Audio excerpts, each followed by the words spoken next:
Break के बाद आपका स्वागत है। हम चर्चा कर रहे थे जिस तरह से अरविंद केजरीवाल ने आरोप लगाए हैं, अब ये कितने गंभीर साबित होंगे चुनावों के लिहाज से, चर्चा को इस दिशा में भी आगे बढ़ाएंगे। हमारे साथ रमेश भाटिया साहब और कृष्णमूर्ति हुड्डा साहब मौजूद हैं स्टूडियो में। हुड्डा साहब, जिस तरीके से ब्रेक में जाने से पहले भाटिया साहब ने कहा, सीधे तौर पर आरोप लगाया कि कांग्रेस के शासन में इस तरह से गैस की किल्लत पैदा की जाती है, ये कांग्रेस के शासनकाल में हमेशा होता आया है और औद्योगिक घरानों को फायदा पहुंचाने की कोशिश भी की जाती है। आप कितना इत्तेफाक रखते हैं इससे?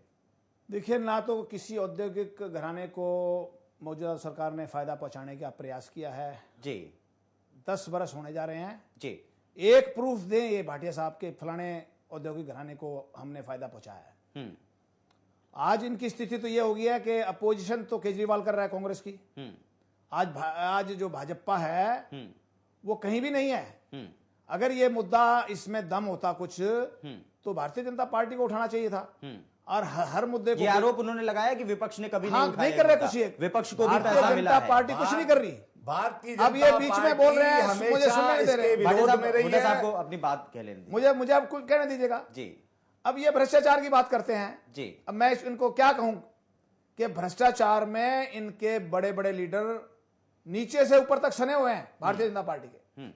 एक चीफ मिनिस्टर था, जेल में रहा भ्रष्टाचार के मामले में, आज उसको गले लगा रहे हैं। आपके कितने मंत्री हैं और इस समय? सुनना नहीं चाहते आप, सुनना नहीं चाहते। नहीं, मैं आपका अखिल भारतीय इस समय कितने मंत्री हैं जो भ्रष्टाचार के अंदर हैं?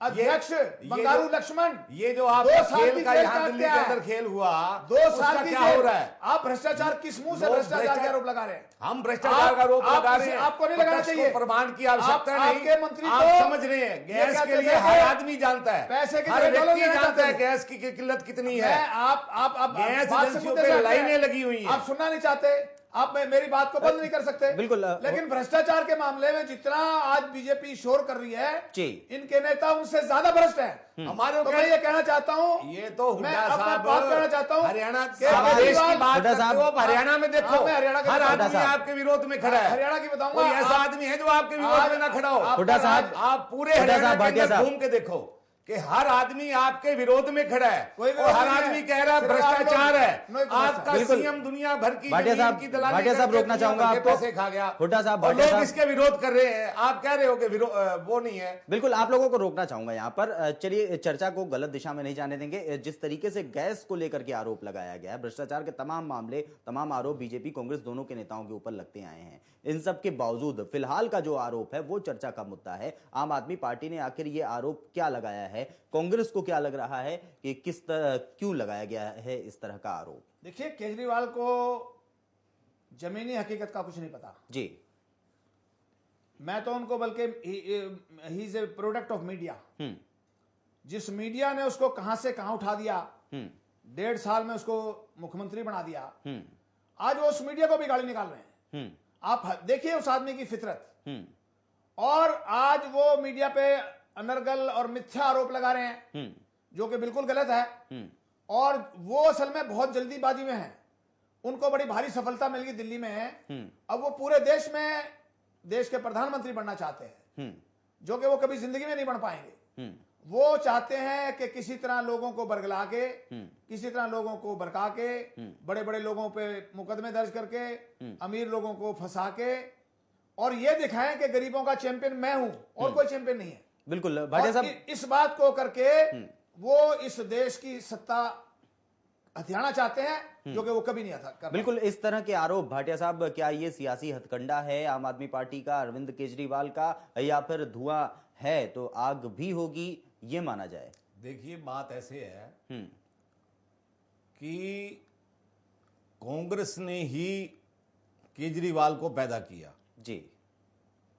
कांग्रेस ने ही केजरीवाल को मुख्यमंत्री बनाया। अगर ऐसी बात है तो कांग्रेस को समर्थन वापस ले लेना चाहिए।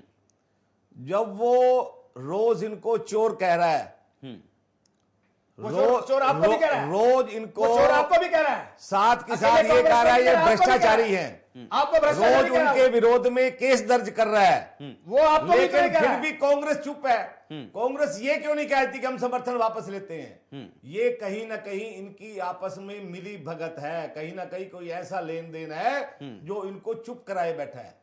और कांग्रेस ये नहीं कहती कि हम समर्थन वापस लेते हैं, जबकि भारतीय जनता पार्टी अटल बिहारी वाजपेयी की सरकार में हर आदमी जानता है कि भाई गैस की मौज थी, गैस इतनी थी चाहे कहीं से ले लो, लेकिन आज गैस कहां चली गई?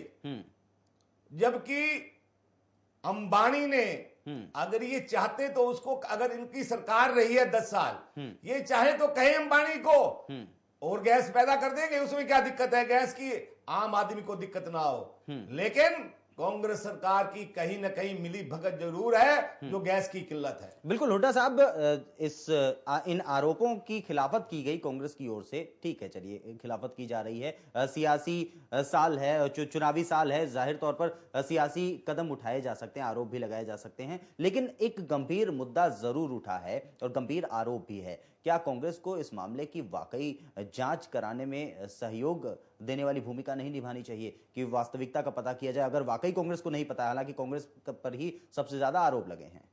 देखिए, कांग्रेस कभी जांचों से कभी घबराती नहीं है जी। शीला दीक्षित के बारे में इन्होंने कहा कि हम उनके खिलाफ पर्चा दर्ज करेंगे, हमने कहा स्वागत है।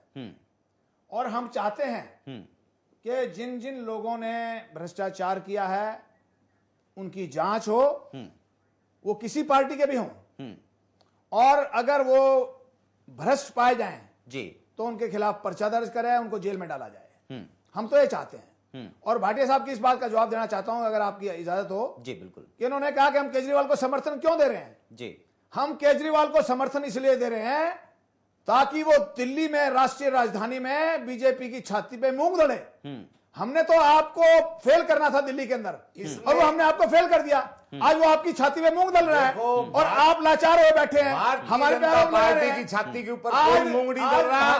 आपने उनको समर्थन किया, मान लो आपने भारतीय जनता पार्टी को रोकने के लिए आपने केजरीवाल की मदद की। मोदी कह रहे थे, लेकिन ये मैं कह रहा हूँ फेल होगा दिल्ली में, दिल्ली में कोई मोदी फेल नहीं हुआ। भ्रष्टाचारी दोनों की मिली भगत है, दोनों भ्रष्टाचार है। केजरीवाल भी और कांग्रेस गलत थोड़ी कह रहा था। घबरा रहे हैं, आप अपने मुंह से कह रहे हो, आज कह रहे हो, आज घबरा रहे हैं। रोका ना, कोई घबराहट नहीं। आज घबराहट है आपको, देश की सेवा करने के लिए कांग्रेस से घबराहट है कि हमने उसको देश समर्थन की क्यों कर सेवा दिया? करेंगे, देश का सेवा ही हमारा मकसद है। लेकिन दोनों पार्टी भ्रष्टाचार के अंदर मिली हुई है। अगर केजरीवाल भी भ्रष्टाचारी अब निकला, और कांग्रेस सरकार तो पहले थी ही, आप गैस का मुद्दा उसने उठा रखा है, इसमें कोई शक वाली बात नहीं कि गैस के ऊपर केजरीवाल बिल्कुल ठीक कहता है। कहीं ना कहीं कांग्रेस की मिली भगत है जो कांग्रेस सरकार आती है और साथ में गैस की किल्लत होती है। भारतीय जनता पार्टी तो गैस की मौज कर रखी थी। भाटिया साहब, समय सीमित है, कोई ये सबके सामने है, आप कैसे कह सकते हैं मोदी? साहब, हर दुकान पे, हर मोहल्ले में गैस ही गैस। बिल्कुल बिल्कुल। भाटिया साहब, हुड्डा साहब, आप दोनों लोगों का बहुत बहुत शुक्रिया। चूंकि समय सीमित है, कार्यक्रम समाप्ति की दिशा में बढ़ रहा है। जाहिर तौर पर आरोप प्रत्यारोप की राजनीति भी पूरे देश में की जा रही है, लेकिन जिस तरीके से एक बड़ा आरोप अब लगा है जिसमें निशाने पर बीजेपी और कांग्रेस दोनों को ही लिया गया है। बीजेपी के ऊपर भी अरविंद केजरीवाल का सीधा आरोप था कि बीजेपी पैसे लेती है, पार्टी को पैसे दिए जाते हैं, रिलायंस की ओर से पैसे दिए जाते हैं, और साथ ही साथ ये भी कहा जा रहा था कि एक विपक्ष की भूमिका भी बीजेपी ने इस दौरान नहीं निभाई है क्योंकि सारी जानकारी बीजेपी को थी। इन सब के बीच निश्चित रूप से सवाल कई गंभीर खड़े होते हैं। आज का सवाल क्या है? क्या केजरीवाल का गैस वार आम चुनावों में आम आदमी पार्टी को फायदा पहुंचाएगा? हमें आप अपना जवाब भेज सकते हैं www.khabarfast.com पर। निश्चित रूप से एक नई बहस अरविंद केजरीवाल ने जरूर छेड़ दी है कि क्या गैस के नाम पर, रसोई गैस के नाम पर तमाम सब्सिडी की बातें की जाती हैं, कभी 9 सिलेंडर कभी 12 सिलेंडर का खेल खेला जाता है।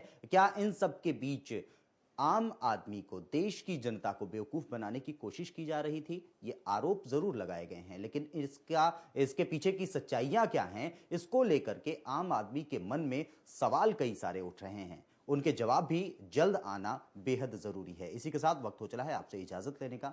नमस्कार।